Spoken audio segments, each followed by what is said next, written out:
రాహుల్ గాంధీని ముందు పెట్టి ప్రధానమంత్రి అభ్యర్థి అని ముందు పెట్టి వెళ్ళిన 3 ఎన్నికల్లోనూ కాంగ్రెస్ పార్టీ ఓటమి పాలైంది. మన్మోహన్ సింగ్ కాకుండా 2009లో మన్మోహన్ సింగ్ని కాకుండా రాహుల్ గాంధీ అంటే నడిచేది. కానీ ఆ రోజున దుర్వినియోగం చేసుకున్నారు. 2014, 2019, 2024 3 సార్లు కూడా రాహుల్ గాంధీని ముందు పెట్టి వెళ్తేనే దెబ్బతిన్నటువంటి.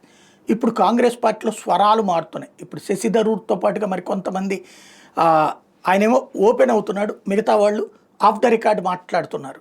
సచిన్ పైలట్ లాంటోడు అట్లాగే ఉంది.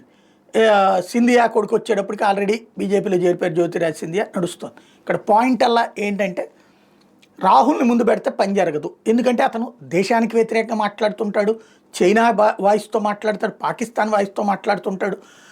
ఒక పాలసీ లేదు. చైనా వాడు చెప్పిందే పాలసీ, సోరోస్ వాడు చెప్పిందే పాలసీ, పాకిస్తాన్ చెప్పేదే పాలసీ.